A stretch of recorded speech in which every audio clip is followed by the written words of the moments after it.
Hi everybody, Tim Hughes here. I'm the CEO and co-founder of DLA Ignite. I've got Paul Taylor with me today, and we're going to talk about understanding the organization and the changes that can take place. Paul's going to talk through, if you're thinking about starting a company or your early days in a startup, Paul's got some really great insight in terms of what he's going to share today. Before we go any further, Paul, where can people find you? Yeah, thanks, Tim, and thanks for inviting me on. The best place to contact me is on my LinkedIn profile. Right. If you do a search for Paul Taylor Change Management, you should be finding me hopefully near the top of the search list. Yeah. And the picture I've got on there is not much different to what I look like now, so you should be able to find me. Very true. Very true. Yes. So Paul, tell us a little bit about your background, because you've got a background in change management, especially around financial services, oil and gas, non-for-profit. Just give us a little talk about your journey. Yeah, I've been working probably since the late 80s. Primarily in change management in financial services. Work in the City of London, and worked around Europe, but mainly in financial services. I've also done a number of change projects, in particularly around oil and gas, working for a well-known provider of gas in London as well. And I've also recently done a lot of work around the charitable area. I'm a director of two community interest companies around gambling and awareness and education for BAME people in West London. And primarily I've also done quite a lot of work again recently around professional bodies. I was a chair of a professional body for a while, and as well as a few other items I do primarily around, I do a lot of authoring and speaking and these sort of like podcast type things, Tim. And also finally I'm a lecturer at the Open University in their STEM school. Fantastic. Yeah. So that gives you, and you're a non-executive director, a NED, for a number of organisations. Yeah, I do a NED for two firms. One's called Red. Well, two at the moment. I've done some previous I's in the past. Obviously, tend to step off when I'm not needed. But yeah, I've done a lot of work with two mainly charitables around the startup stage. What happened was both these firms. One was run by an ex-footballer who lost a lot of money through gambling, and they set up a firm to help with gambling addiction, or gambling addiction awareness, to be more precise. And he needed somebody to help with the governance, the control, structure, as opposed to I think he called me a sensible adult, which is quite strange, really. I've been called better things in my life. And so it was almost help with the governance, the funding, put controls around. And in a similar way, I worked with a lady who was an actress by trade and did a lot of work around with Black Asian minority ethics in West London, sort of like Heathrow, Hayes, Uxbridge, Ruislip area, doing areas around working with them on after school clubs around singing and dancing and rap and stuff like that. As you can probably tell, I'm not really into that. And so again, I was brought in to help structure and give us sort of like a management advice on how to run a business, how to franchise it out, how to almost like to give them, say, like, if you want to grow this business, you can't do everything. You need to bring people in, how to get funding, how to manage accounts, and how, again, it's just bringing years of having done it in the past several times wrong to try and bring that experience to other people. So what key areas within organisation will help and hinder successful change? Yeah, change is a funny thing, really, and success is very subjective as well. If you're outsourcing a function to reduce costs, the finance manager will like it. The people losing their jobs won't like it. But I'll probably say there's 5 very crude areas, and you probably need to imagine it's like a Venn diagram. They all overlap. I think the first thing is an understanding of the structural makeup of the company.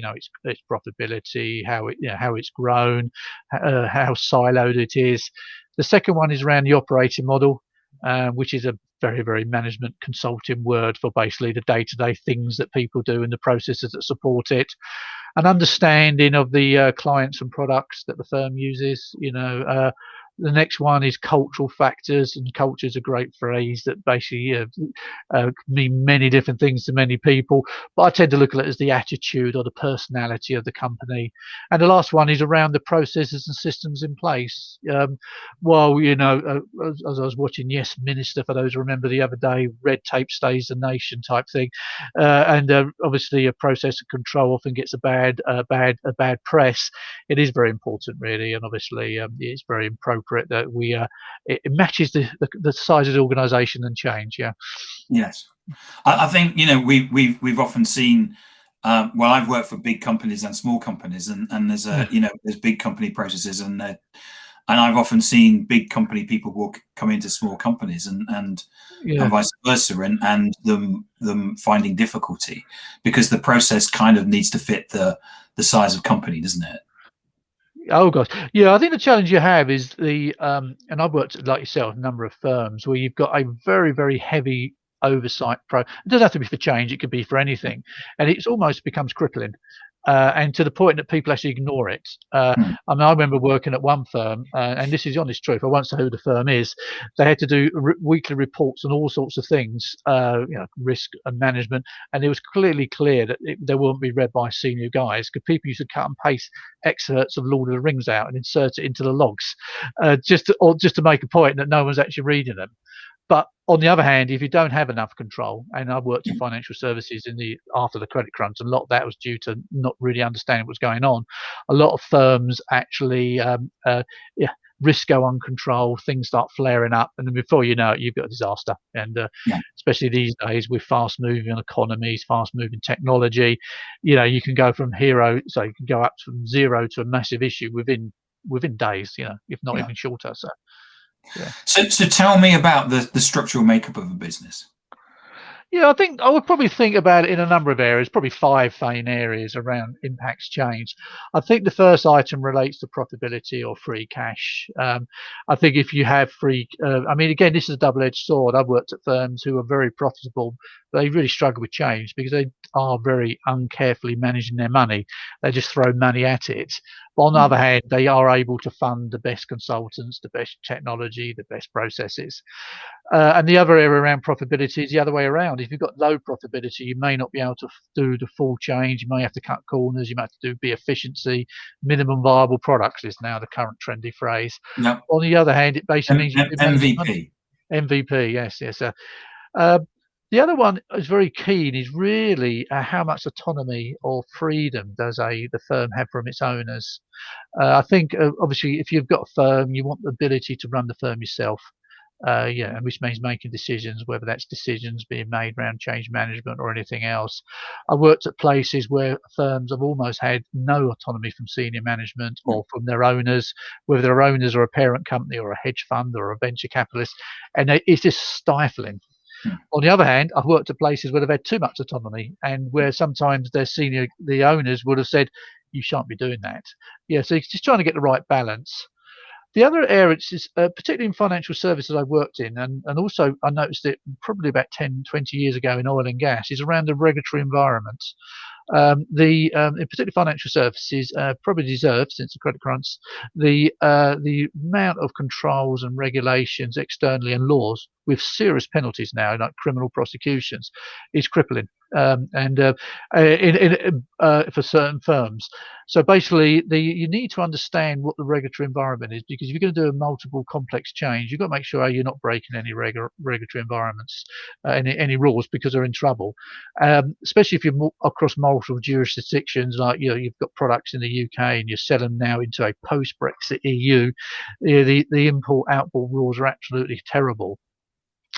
And the other area around that is, I find that is around how siloed an organization is.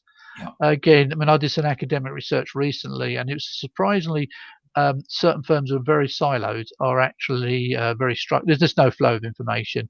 I do the brake, and Tim, you do the pedals, and somebody else does the gear stick, and we don't really know what each other does. All we know that if it crunches, you haven't done your job or I haven't done my job.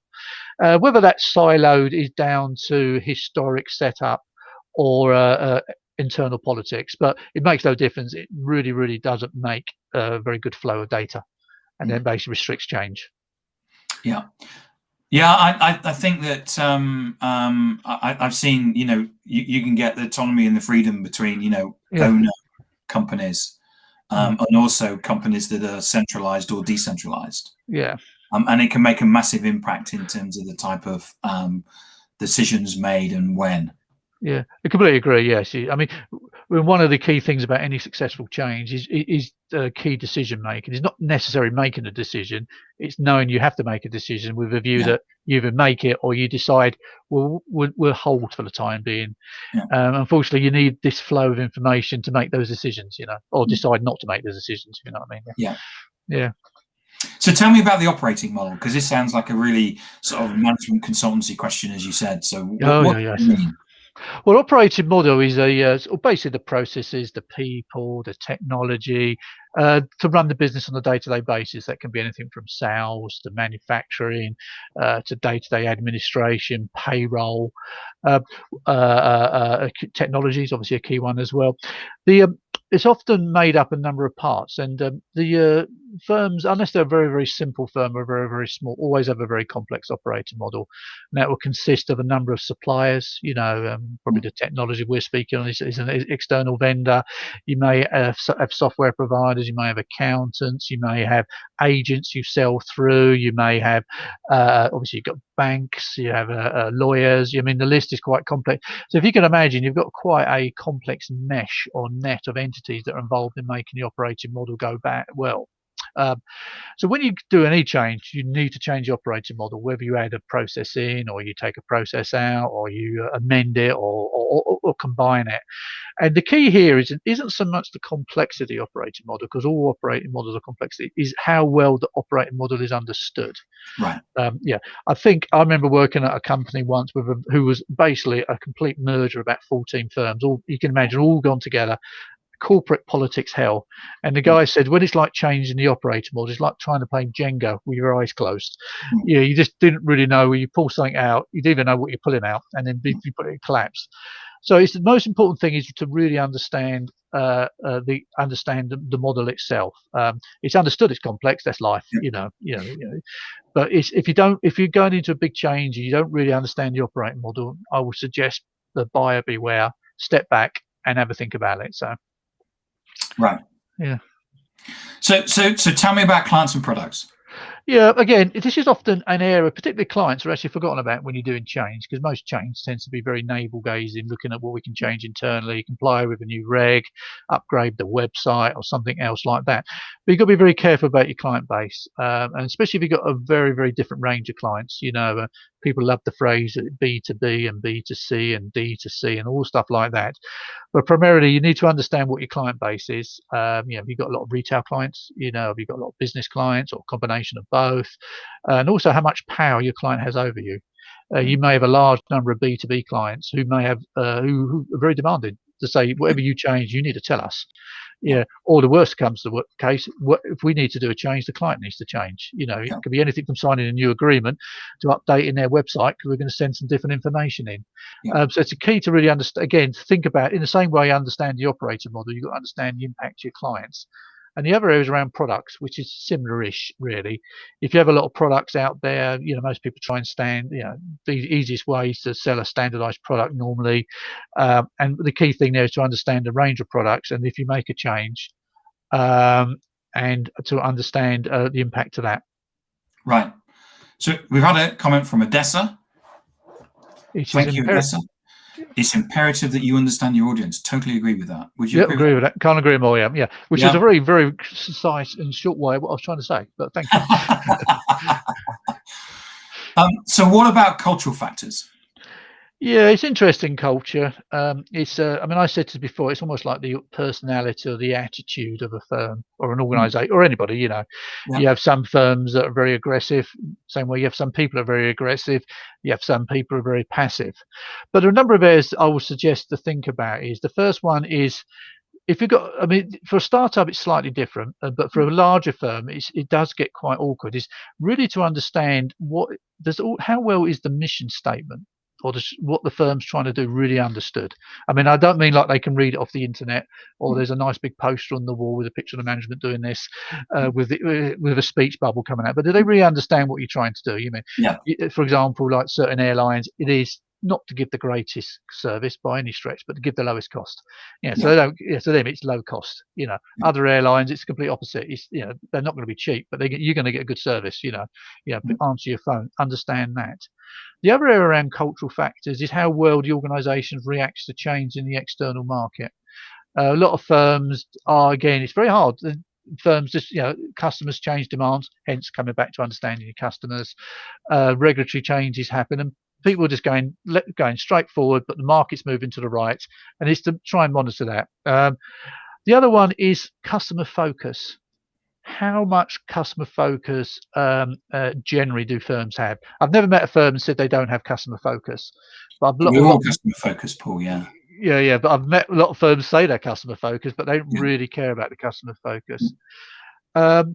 Organization, learning from your mistakes. I mean, the times I've worked with clients and they've made the same problem around planning or process and stuff like that. Everybody does project review reports, end of project reports. They often get written, tick the box off, project closed, thank God that's gone. Put the report in the drawer and it's forgotten about. So it's generally learning from mistakes. And I mentioned before about decision making earlier on, how important that is. And the other one is, how happy are the staff?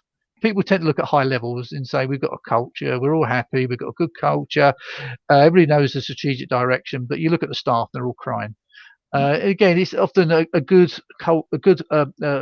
measure of culture is speaking to the staff on a one-to-one basis, because organisations are collections of people. So we got a comment here from Odessa said, and I agree with this.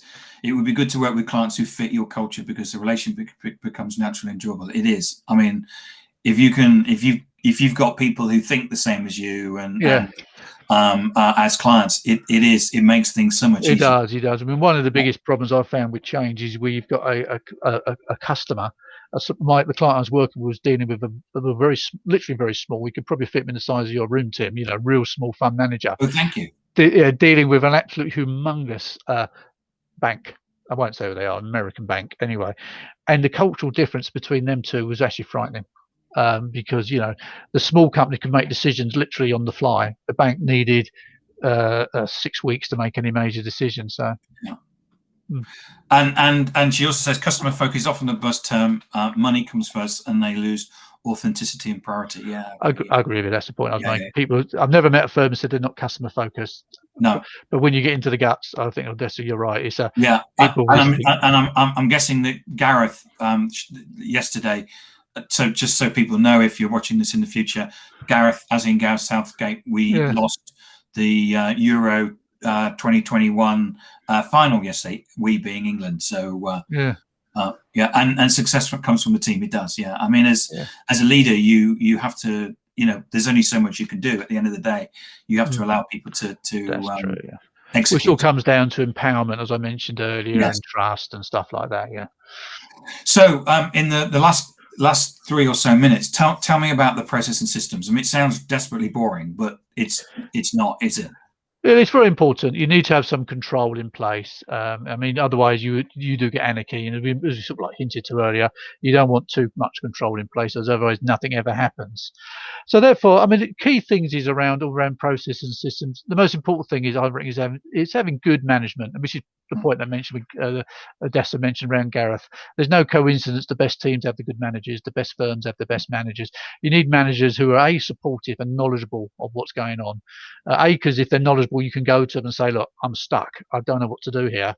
And B, they can say, Paul, you're doing this wrong. It works both ways and stuff along those lines. I think also you need the ability to track spend money. I mean, I know it's a bit of a dull thing, but money does make the world go round. I mean, coming back to the point about customer focus, I've never been, everybody's got staff need to be paid. We've all got mortgages and wives and ex-wives to look after and kids. So you need money. So you need to track your money. You also need to track when you're doing a change project progress against plan. Yes. There's a great book, I think it's Fred Brooks wrote, I think it was called The Magical Month or something like that, which I recommend the listeners to listen to. And he said, no project ever slips 6 months, it slips 180 days individually. So the idea is small changes all build up and make a big change. So close management of tracking will alienate those. Again, it's understanding risks and issues. I mean, this is under change, but it applies to everything. Yeah, if you've got an issue, don't let it drift. Grab it, manage it. Even if you grab it and manage it and say we're not going to do anything, just make sure you proactively don't do anything as opposed to just not getting around to do it. Other things around effective communication is always very good. Really important. Yeah, and it comes down from, I mentioned earlier, the mission statement, the strategic direction.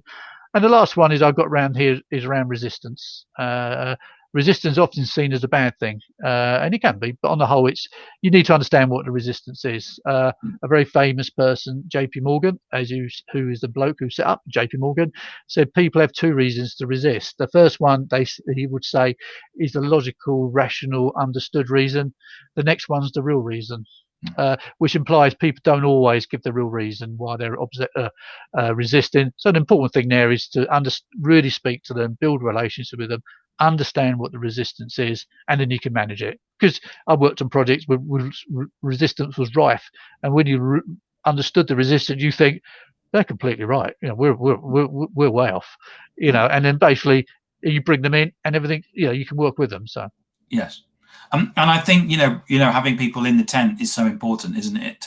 And taking them along on any process. That's good. Yeah, and I suppose the only other three you mentioned is around processes and controls. Is make sure they're appropriate to the project or the organisation you're running. You don't want something so lightweight that it doesn't do anything. On the other hand, you don't want it too heavy that it actually becomes a burden. Because it's a burden, people ignore it or just do it for the fun of. They do it because they have to do it, not because they need to do it.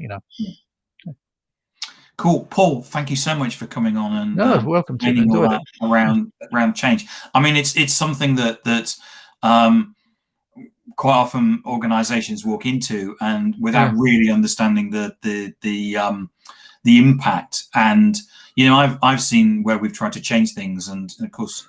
And the expectation is you're going to give people 100 PowerPoints and you're going to present, and they're going to go, "Oh, that's a really great idea. I'm going to change immediately." And of course, it doesn't work like that. That's perfect. Yeah, I completely agree. So, Paul, where can people get hold of you?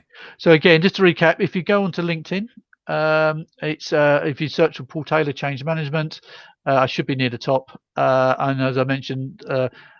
My photo hasn't changed that much in the last 10 years. So you do look very similar to your photo, Paul. Oh, no.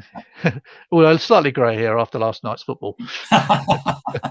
Paul, thank you so much, and Odessa, thank you for all your comments and your questions, and anybody else that was that's tuned in as well. Thank you very much. That's great. Thanks a lot, Paul. Thank you.